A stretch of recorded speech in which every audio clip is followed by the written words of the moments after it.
Et bonjour, c'est à nouveau moi pour ce troisième et dernier tuto concernant les statistiques à une variable. Cette fois-ci, nous allons traiter le cas où les valeurs sont regroupées sous forme de tableau. C'est l'exemple que j'ai choisi ici, qui est l'exemple 2, où on voit que on s'intéresse à un sondage effectué concernant le nombre d'heures que des élèves passent sur leur smartphone. Dans la première ligne, vous avez le temps en heures, qui pour nous sera la première colonne, c'est-à-dire la liste 1, et dans la deuxième ligne, le nombre de réponses. Donc là, c'est important puisque ça va nous permettre d'utiliser la colonne fréquence. On ne va pas s'amuser à taper 47 fois la valeur 1 et 89 fois la valeur 2.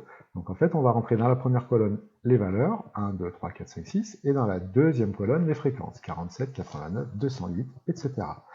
Sachant que si on additionne toutes les réponses, on doit retrouver les 550 réponses des 550 élèves. C'est parti, alors nous avons toujours sur notre écran de calculatrice les résultats de l'exemple précédent, qui correspondait aux 20 notes d'une classe. Donc première étape, comme d'habitude, on va détruire tout ça pour faire de la place. Voilà, je détruis, je vide mes deux listes. Et voilà, je suis prêt à saisir mes valeurs. Donc là, le nombre de valeurs en heures, c'est 1, 2, 3, 4, 5, 6. Assez facile à remplir. 1, 2, 3, 4, 5 et 6. À savoir que là, on a directement des valeurs, si jamais les valeurs étaient regroupées en classes, comme par exemple, non pas le temps, mais une plage de temps, par exemple entre 1 heure et 2 heures, puis entre 2 heures et 3 heures, 3 heures et 4 heures. À ce moment-là, dans la liste 1, il faudrait mettre non pas les valeurs, mais les centres de classe, comme à chaque fois qu'on travaille avec un histogramme. Ici, on a directement les valeurs, donc on a mis les valeurs. En face, on n'oublie pas de mettre les effectifs, c'est-à-dire que la valeur 1 est rencontrée 47 fois. Donc ici, la fréquence 47. La valeur 2 est rencontrée 89 fois, etc. La valeur 3, 208 fois. La valeur 4, 156. La valeur 5, 41. Et la valeur 6, 9 fois. Nos valeurs sont saisies. On peut maintenant faire les calculs exactement comme dans le cas précédent. La touche F6 pour trouver le menu calque. F2, calque, donc c'est toujours la même chose. Statistique à une variable. F1. Donc là, vous avez vu que je n'ai que 6 lignes dans mon tableau, puisqu'il y a 6 temps possibles. 1, 2, 3, 4, 5, 6. Néanmoins, on a bien 550 élèves qui ont répondu au sondage.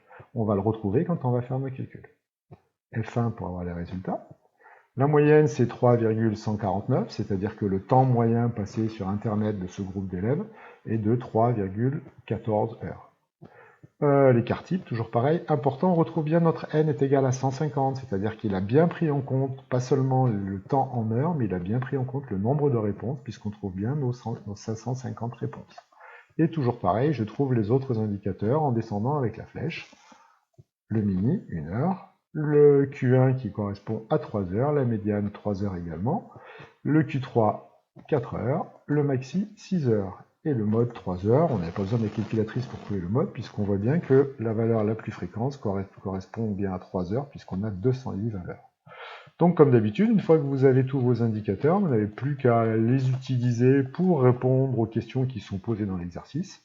Et on revient en arrière, comme toujours, soit en faisant menu pour revenir au mode calcul, soit en faisant exit pour revenir à l'étape d'avant. Là, je vais faire menu pour revenir en mode calcul, et je rappelle run pour revenir en calcul classique. Donc run, je vais sur run, exit.